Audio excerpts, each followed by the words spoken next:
Welcome back friends, ये हमारी video number 44 C programming series के लिए। और प्रीवियस कुछ वीडियोस पे हम डिस्कस कर रहे थे पॉइंटर्स को, और इस वीडियो में एक काफ़ी इंपॉर्टेंट टॉपिक है हमारा पॉइंटर से रिलेटेड डायनेमिक मेमोरी एलोकेशन। तो इसको हम यहाँ पे समझने वाले हैं। तो देखिए, अभी तक हमने जितना भी काम किया, जितने भी प्रोग्राम्स हमने क्रिएट किए, वेरिएबल्स हमने डिक्लेयर किए, उन सभी को हमने स्टैटिक मेमोरी एलोकेट करी थी, यानी कि जो आपका कंपाइल टाइम पे मेमोरी एलोकेट होती है।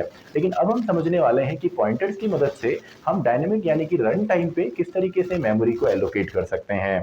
तो जितने भी वेरिएबल हम डिक्लेयर करेंगे उनके लिए हम यूज़ करेंगे डायनेमिक टाइम पे जो आपका मेमोरी है, यानी कि आपका रन टाइम मेमोरी भी जिसको हम बोलते हैं। तो स्टार्ट करते हैं। इस वीडियो के लिए टॉपिक हमारा है dynamic memory allocation. Dynamic memory allocation. तो देखिए, मेमोरी एलोकेशन आपका सिंपली होता है जब आप किसी मेमोरी को सिंपली रिजर्व करेंगे आपका वेरिएबल्स के लिए, एरेज के लिए, तो उसको हम सिंपली मेमोरी एलोकेशन बोलते हैं। अब दो तरीके की मेमोरी एलोकेशन होती है। एक तो हमारा स्टैटिक मेमोरी एलोकेशन होता है। तो एक तो हमारा स्टैटिक मेमोरी एलोकेशन होगा, जिसको हम शॉर्ट फॉर्म में एसएमए भी बोल सकते हैं, स्टैटिक मेमोरी एलोकेशन। और दूसरा हमारा होता है डायनेमिक मेमोरी एलोकेशन। दूसरा होता है डीएमए, यानी कि जिसको हम बोल देते हैं dynamic memory allocation. Dynamic memory allocation. और ये बेसिकली हम करते हैं आपका पॉइंटर्स की मदद से। अब देखिए, जो एसएमए है यानी कि जो स्टैटिक मेमोरी एलोकेशन है, इसमें आपके जो साइज होता है प्रोग्राम का वो फिक्स होता है, यानी कि वेरिएबल हम आपका कंपाइल टाइम पे उनको हम डिक्लेयर करते हैं। तो इसमें जो साइज होता है वो फिक्स होता है। साइज इज फिक्स हमारा होता है। लेकिन इसमें जो साइज है वो फिक्स हमारा नहीं होता। साइज जो है वो फिक्स नहीं होता, क्योंकि इसको हम आपका रन टाइम पे लेने वाले हैं। और इसको बेसिकली हम कंपाइल टाइम मेमोरी भी बोलते हैं। कंपाइल टाइम पे ये आपका काम होता है स्टैटिक मेमोरी एलोकेशन का, और ये आपका रन टाइम पे होता है। तो अगर रन टाइम मेमोरी एलोकेशन है, रन टाइम एलोकेशन अगर आपके पास है, तो इसका मतलब है कि वो आपका डायनेमिक मेमोरी एलोकेशन है। अब यहाँ पे अगर इसका मैं एग्जांपल लूँ, फॉर एग्जांपल एक प्रोग्राम चलिए हम कंप्लीट यहाँ पे बना लेते हैं आपका स्टैटिक का। तो मैंने इंक्लूड यहाँ पे किया आपका standard input output header file को, एंड देन मैं यहाँ पे आपका लिख देता हूँ इंट मेन, एंड इसके अंदर मैं यहाँ पे इंट ए एक ले लेता हूँ, और एक मैं बी यहाँ पे ले लेता हूँ, एरे मैं यहाँ पे ले लेता हूँ, और एक फ्लोटिंग पॉइंट भी मैं यहाँ पे ले लेता हूँ। फ्लोटिंग में पी मैं यहाँ पे डाल देता हूँ। चलिए, तो अगर मैं इनका साइज यहाँ पे कैलकुलेट करूँ, क्योंकि ये आपका कंपाइल टाइम पे ही हमने फिक्स कर दिया, यानी कि मेमोरी फिक्स हो गई। हमें पता है कि जो इंटीजर है वो 4 टाइप की मेमोरी लेता है, 4 बाइट की। और आपका अगर हम एरे ले लें 5 एलिमेंट्स का, तो 5 इंटू 4 20 बाइट की मेमोरी ये भी लेगा। तो यहाँ पे अगर मैं प्रिंट यहाँ पे करता हूँ टोटल जो साइज है, टोटल इज, तो यहाँ पे मैं लिख सकता हूँ simply total is and then percent d, and यहाँ पे मैं लिख देता हूँ साइज ऑफ आपका, एक तो आ जाएगा ए प्लस साइज ऑफ आपका दूसरा वेरिएबल है बी, एंड थर्ड हमारा वेरिएबल है पी। तो साइज ऑफ थर्ड हमारे पास है पी। तो टोटल यहाँ पे जो साइज आएगा, इसके बाद आपने रिटर्न 0 लिखना है। तो स्टैटिक मेमोरी एलोकेशन का तो ये सिंपल सा एग्जांपल यहाँ पे हो गया। तो टोटल जो साइज है, ए का साइज आएगा सिंपली आपका 4, देन आपका साइज यहाँ पे आएगा 20, एंड फ्लोटिंग पॉइंट भी आपका 4 का साइज ही लेता है, तो 4। तो टोटल यहाँ पे 28 बाइट का जो स्पेस है, ये ऑलरेडी मैंने यहाँ पे फिक्स कर दिया किस टाइम पे, आपका कंपाइल टाइम पे। लेकिन जो आपका डायनेमिक मेमोरी एलोकेशन है, यहाँ पे रन टाइम पे पॉइंटर्स की मदद से हम मेमोरी को असाइन करते हैं। तो सिंपली ये हम करेंगे आपका इनबिल्ट फंक्शंस की मदद से। तो इसके लिए जो हेडर फाइल हमने यूज़ करनी है वो है stdlib standard library dot H जो है, और इसके अंदर हमारे 4 मेन फंक्शंस होते हैं जिनकी मदद से हम मेमोरी को एलोकेट करते हैं। तो यहाँ पे पहला आपका फंक्शन जो है वो है मैलॉक, फुल फॉर्म है इसका मेमोरी एलोकेशन। ऐसे ही दूसरा हमारा यहाँ पे है कैलॉक, यानी कि कंटिन्यूअस मेमोरी एलोकेशन। और देन हमारा यहाँ पे आता है री एलॉक, यानी कि एग्जिस्टिंग अगर हमने मैलॉक से मेमोरी यहाँ पे ली हुई है, उसको हमने री अलॉक करना है, उसका साइज हमने इंक्रीज करना है, तो उसके लिए हम री अलॉक का यूज़ करते हैं। एंड फाइनली जो हमने मेमोरी ली है उसको हमने फ्री करना भी यहाँ पे मैंडेटरी है। ये प्रोग्रामर की रिस्पॉन्सिबिलिटी है कि वो मेमोरी को फ्री भी करे, नहीं तो मेमोरी आपकी रहेगी और उसको हम यूज़ भी नहीं कर पाएंगे। क्योंकि हमने स्ट्रक्चर देखा था प्रीवियस वीडियो में हमने स्ट्रक्चर देखा कि आपका जो मेमोरी स्ट्रक्चर होता है उसमें प्रोग्राम कोड के लिए होता है, इसके अलावा आपका ग्लोबल और स्टैटिक वेरिएबल के लिए होता है, स्टैक होता है और फाइनली हमारा हीप होता है। और हमें ये पता है कि जो हीप है वो एक्सपेंडेबल है, यानी कि स्टैक तो आपका फिक्स होता है, तभी हमने प्रीवियस वीडियो में स्टैक ओवरफ्लो को भी समझा था, लेकिन हीप जो है ये खुद को एक्सपेंड कर सकता है। तो अगर हम इसको फ्री नहीं करते तो सिंपली हमारे हीप से काफ़ी ज़्यादा मेमोरी हम ऑक्यूपाई तो करेंगे और वो मेमोरी आपका वेस्ट जाएगी क्योंकि उसको हम यूज नहीं कर रहे। तो अगर आप इन सभी फंक्शंस का यूज करते हैं देन आपने फ्री फंक्शन का भी यूज करना है। तो आने वाली कुछ वीडियोस में हम इन्हीं टॉपिक्स पे डिस्कस करने वाले हैं। फिलहाल हम यहाँ पे सिंपली एक मैलॉक के एग्जांपल से हम यहाँ पे एक वैल्यू को इंटर करते हैं और उसके लिए जो मेमोरी हम यूज करेंगे वो होगी डायनेमिक मेमोरी, यानी कि जो डायनेमिक यानी कि जो रन टाइम पे होता है। तो देखिए मैलॉक का सिंपल सा यहाँ पे आपका सिंटैक्स है। सबसे पहले ये आपका लिखते हैं इसमें हम वॉइड स्टार, क्योंकि ये वॉइड बाय डिफॉल्ट रिटर्न करेगा और बाद में आप उसको चेंज कर सकते हैं, यानी कि टाइप कास्टिंग जो एक्सप्लिसिट कन्वर्जन है वो आप कर सकते हैं, इंटीजर फ्लोट या जो भी आपको चाहिए। एंड इसके अलावा हम यहाँ पे लिखते हैं सिंपली मैलॉक एंड मैलॉक के बाद हमको यहाँ पे साइज देना होता है, साइज ऑफ जो भी डेटा टाइप है। फॉर एग्जांपल इंटीजर में ले लेता हूँ, तो ये आपका सिंटैक्स हो गया सिंपली मैलॉक का। अब इसमें क्या डिफरेंस है मैलॉक कैलॉक, ये हम नेक्स्ट वीडियो में देखेंगे, क्योंकि दोनों में ही आपका काफ़ी बेसिक सा डिफरेंस है। डायनेमिक मेमोरी एलोकेट दोनों ही करेंगे, लेकिन एक आपका दो यहाँ पे पैरामीटर लेता है या आर्ग्यूमेंट लेता है, लेकिन मैलॉक एक ही आर्ग्यूमेंट लेता है। जैसे यहाँ पे एक ही आर्ग्यूमेंट है तो ये दो आपका लेगा। तो स्टार्ट करते हैं डायरेक्टली, इस प्रोग्राम को हम बनाते हैं। तो हैज इंक्लूड हमने यहाँ पे करना है standard input output header file stdio.h को, एंड एक हम इंक्लूड यहाँ पे अब करेंगे डायनेमिक मेमोरी एलोकेशन के लिए stdlib.h को, क्योंकि हमने इन फंक्शंस को यूज करना है। देन आपका इंट मेन जो कि मेन फंक्शन है, एंड इसके अंदर हम यहाँ पे ले लेते हैं इंट स्टार p। तो इसके अंदर अब हम यहाँ पे डायनेमिकली मेमोरी को एलोकेट करेंगे। तो तरीका क्या है, p इक्वल्स टू सिंपली हमने यहाँ पे लिख दिया इंट स्टार, क्योंकि इंटीजर वैल्यू हम उस एड्रेस पे स्टोर करने वाले हैं, एंड देन आपका मैलॉक, एंड देन हम लिखते हैं साइज ऑफ सिंपली इंट। तो देखिए इससे हमारा जो डायनेमिक मेमोरी एलोकेशन है वो यहाँ पे हो जाएगा। तो इसको हम क्लोज कर देते हैं।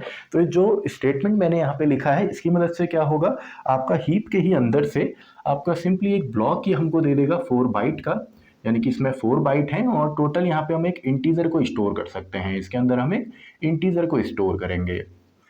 तो सिंपल सा है, आप यूजर से इसको डायरेक्टली पूछ सकते हैं स्कैनफ की मदद से %d, एंड सिंपली मैं यहाँ पे लिख देता हूँ p। अब देखिए यहाँ पे m% इसलिए नहीं आएगा क्योंकि m% तो हम लिखते हैं एड्रेस ऑफ, यानी कि किसी वेरिएबल के एड्रेस पे हमने वैल्यू को स्टोर करना है, लेकिन p अपने आप में एक एड्रेस को ही होल्ड करता है क्योंकि एक पॉइंटर है। तो यहाँ पे हम डायरेक्टली लिखने वाले हैं। तो यूजर से हमने वैल्यू पूछी, उसको एंटर करेगा एंड देन उसको आप प्रिंट टैब की मदद से प्रिंट कर सकते हैं, यानी कि वैल्यू इज आपका आ जाएगा %d में और $p यानी कि वैल्यू एट एड्रेस, क्योंकि p पे तो आपका एड्रेस है एंड उस एड्रेस पे अगर हमको वैल्यू यहाँ पे चाहिए तो उसके लिए हम सिंपली $p लिखते हैं। तो आई होप आपको प्रोग्राम समझ में आया होगा, दोनों में डिफरेंस समझ में आया होगा और इसका मेमोरी स्ट्रक्चर जो है ये भी समझ में आया होगा। तो ये तो अभी हमने केवल एक इंटीजर वैल्यू यहाँ पे डायनेमिकली मेमोरी हमने एलोकेट करी एंड उसमें स्टोर किया है। आप चाहें तो इसमें एरे को भी ले सकते हैं। तो चलिए इसका डायरेक्टली एक प्रोग्राम हम बना लेते हैं जिसमें 5 to 10 एलिमेंट्स की जो एरे है उसको हम स्टोर करेंगे और उनका जो एड्रेस है वो हम पॉइंटर्स की मदद से यूज करेंगे और हर एक जो एलिमेंट है उस पर हम जाएंगे पॉइंटर अर्थमेटिक की मदद से। तो चलिए इसको हम प्रैक्टिकली करते हैं। तो अब देखिए हमने कॉन्सेप्ट तो यहाँ पे समझा डायनेमिक मेमोरी एलोकेशन का, तो इसी से रिलेटेड कुछ प्रोग्राम्स भी हम यहाँ पे क्रिएट करते हैं।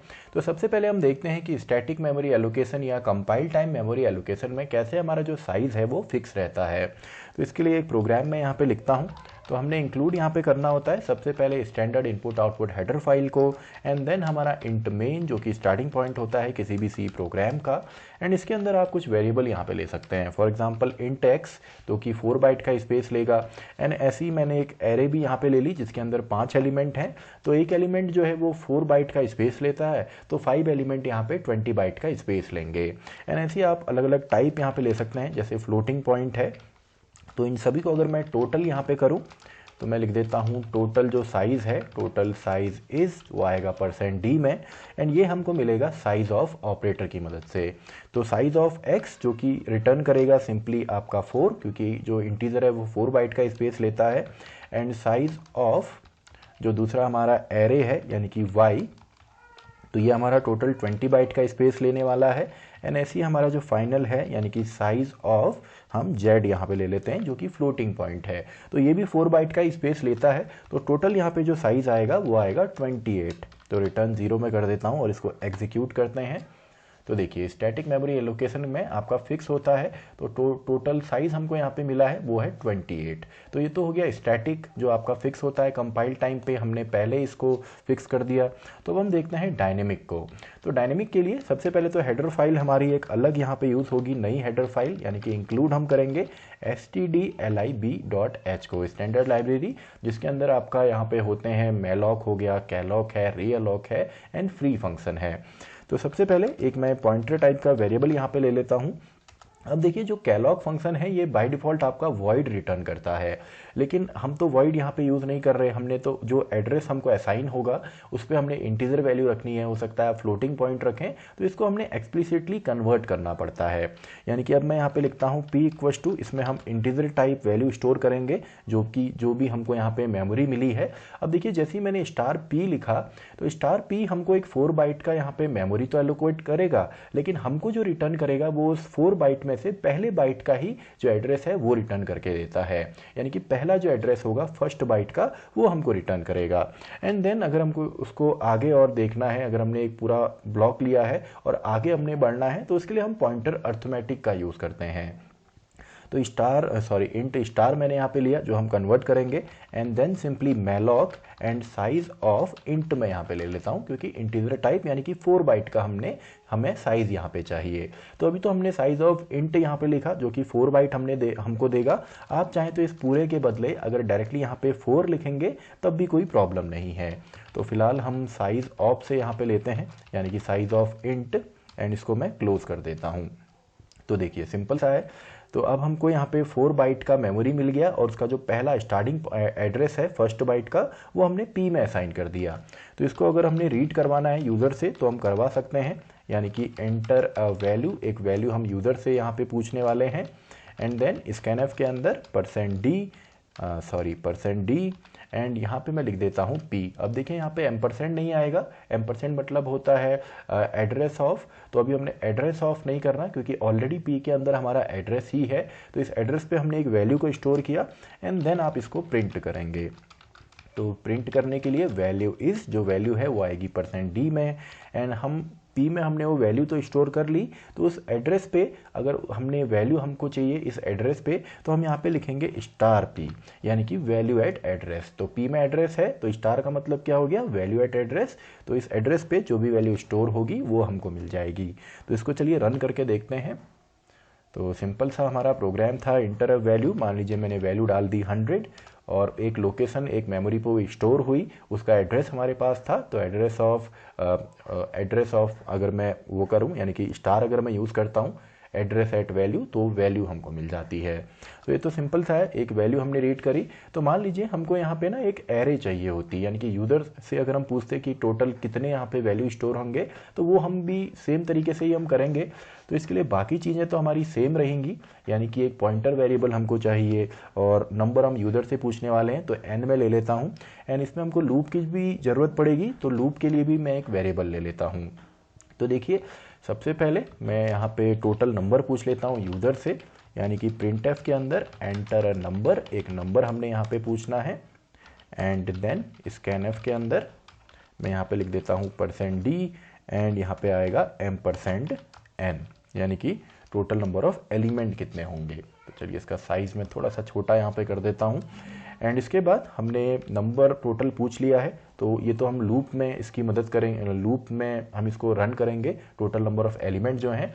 तो यहाँ पे देखिए साइज ऑफ इंट जो हमने लिखा है इसके अंदर हमने सिंपली टोटल साइज़ है, तो हमको यहाँ पे 5 एलिमेंट या 10 एलिमेंट जितना भी यूज़र यहाँ पे देने वाला है, तो यहाँ पे मैं सिंपली लिख देता हूँ n multiply size of int, यानी कि यूज़र अगर हमको यहाँ पे देता है 5 तो 5 इंटू एक का साइज़ 4 है तो 5 इंटू 4 20 बाइट मिलेगा। ऐसे ही यूज़र अगर 10 दे देता है तो 10 इंटू साइज ऑफ इंट यानी कि 10 इंटू 4 यानी कि 40 बाइट हमको यहाँ पे मिल जाएगा। तो जितना भी आपको साइज़ चाहिए उसको आपने डायरेक्टली मल्टीप्लाई कर देना है। अब देखिए कई बार एक कॉन्सेप्ट है, आप चाहें तो यहाँ पे चेक भी कर सकते हैं कि मेमोरी आपको अवेलेबल हुई है या नहीं हुई है।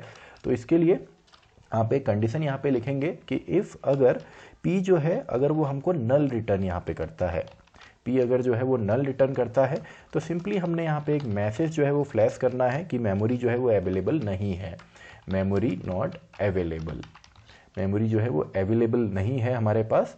एंड यहाँ से हम रिटर्न कर जाएंगे यानी कि प्रोग्राम को हम टर्मिनेट कर देंगे। तो इसके लिए आप एग्जिट 1 का यूज़ कर सकते हैं। तो एग्जिट 1 आपके प्रोग्राम को टर्मिनेट कर देगा अगर आपको जो पॉइंटर है वो मेमोरी एलोकेट नहीं कर पाता है।